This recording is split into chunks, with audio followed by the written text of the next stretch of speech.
everyone. So today I'm going to be doing a bit of a sort of life update on what I've been doing in the last couple months.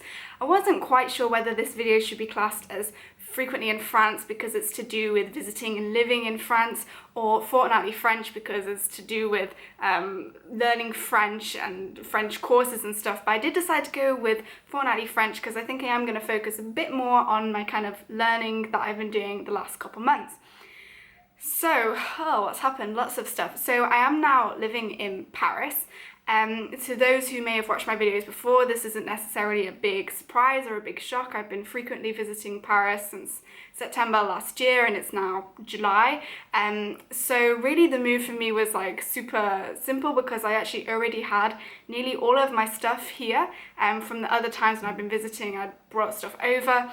Obviously, I already knew the flat that I was coming to, I know the area that I'm coming to, I know how to use the transport. It was very, in terms of moving to another country, it was very, very, very simple, especially being an EU citizen for the time being. It was very, very hassle-free. I haven't sort of, not legally, but I haven't kind of officially moved to France because I'm gonna be visiting, living here for around 4 months, and it wasn't really like worth the hassle to kind of like write to my local council and say that I'm moving to France or anything like that. Like, haven't changed. I haven't opened a bank account, or I'm not sure if I will. So the kind of moving experience for me is quite different from other people. I haven't had to find a flat, I haven't had to get a visa, I haven't had to, do official checks or whatever. I just kind of like came on a plane and then I'm here. I always think, it's a bit strange. Does it count as living in France? Because I arrived at the end of May. And I'm going to be here till about the end of September, so that's June, July, August, September. So it's 4 months, and this is, I am living here. I've been studying. There's a possibility that I could work, although I'm not sure that I don't think I'm going to. I'm very much living here, but I don't know whether people. Am I really living here? Well, I am. So I'm living here. It was extremely, mostly stress-free, as stress-free as moving to a different country can be.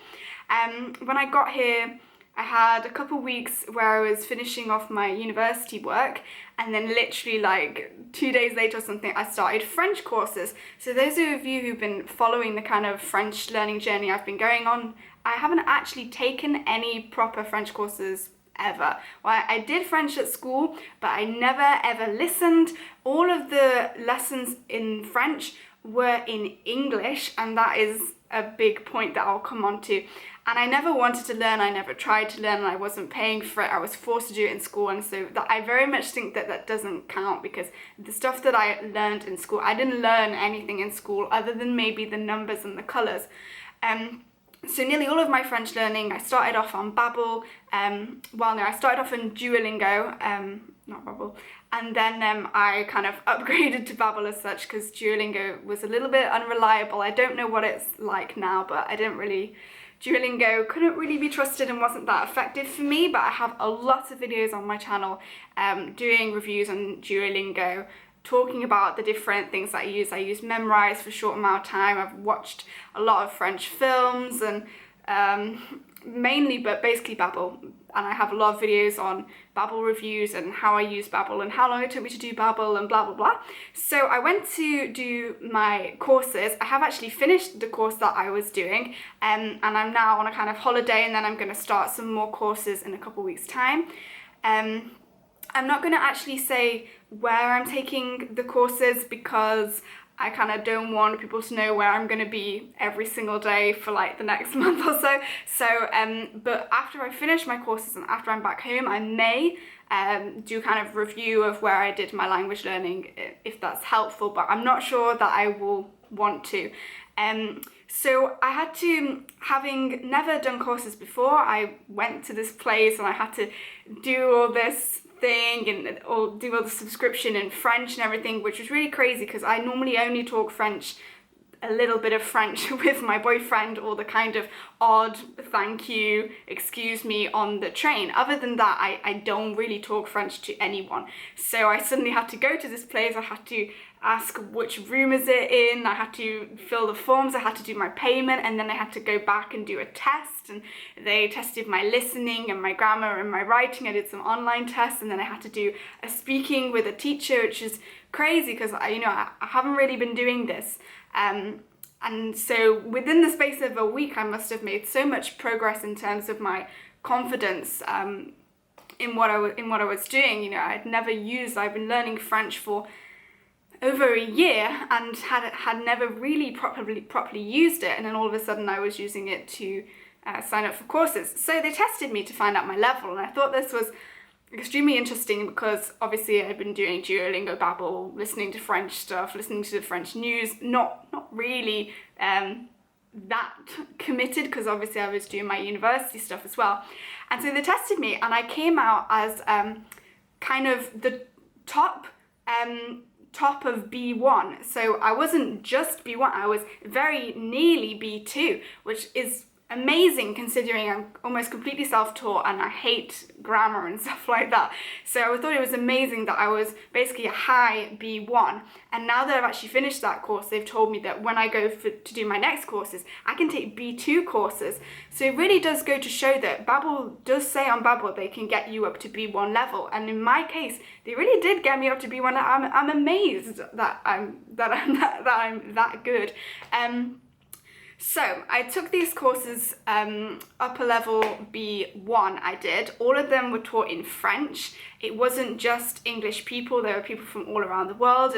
And for the first maybe week and a half, I was convinced that they put me in the wrong class because I simply was not used to, everything was in French. So when she was explaining what books to buy, what homework there was, when the classes were, everything was in French. And I couldn't quite trust that I'd heard everything right, and they would be explaining grammar in French, so then it was an issue of, well, do I understand the grammar, but do I understand what she's actually telling me?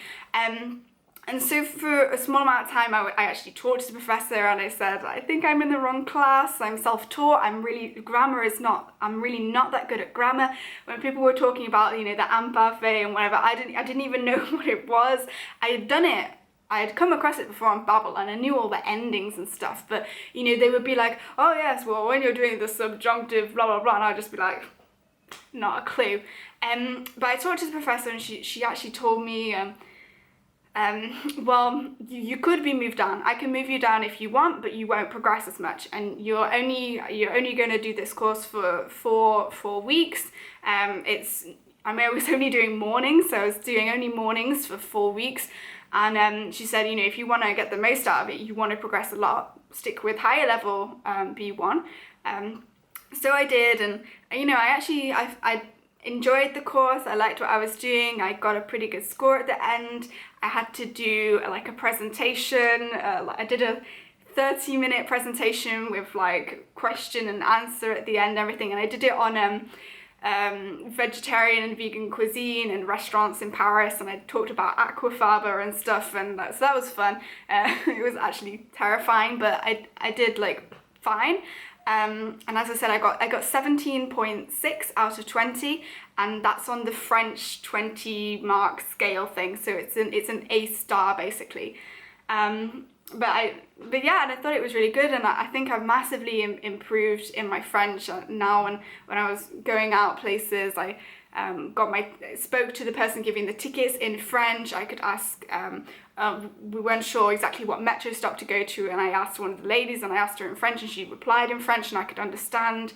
I can now understand a lot of the announcements at the train station and stuff. I'm way more comfortable traveling around Paris on my own. Living here, so it was really, really good. It was a really great thing to do that course, and I'm going to take another one, and my wallet won't thank me for that, but I am going to do another one in the hope that I'm going to be pretty good B2 by the time I go home, and this is the best in French I've ever been in my life, and I think it's really cool. So that's what I'm doing. I did make some friends in the course. They were from America and one girl from England, but they were doing it as university exchange stuff, so they've actually gone home now. So basically all the friends that I made were only here for the month when I did the course, and so now I'm all alone. But when they were here, I travelled all over Paris. I saw lots of different travel. I visited all over Paris. I went to all these different sites that I wouldn't have done on my own. Done a lot of photography that you'll see slowly appearing on my Instagram account, which I will link below. And so now I've got like a couple weeks. I think I'm going to have a couple weeks off before I start more classes. And I'm going to be announcing a kind of like challenge thing that I'm going to do in terms of being in Paris. I'll be announcing that in a couple of days, so you can kind of follow what I'm doing with that. I think that's kind of everything. If anyone has any kind of questions or about moving to Paris, although I haven't really, as I said, I've kind of had it particularly easy, having already moved all my stuff here, basically, having a boyfriend here who speaks French, he sorted everything out. But I might be able to help, and if you have any questions about French classes, I can try to help you, but again, I don't really want to say where I'm taking the classes or anything like that. So yes, I have been collecting some items for another French supermarket vegan finds video thing, and yeah, so I'll see you all soon. Bye.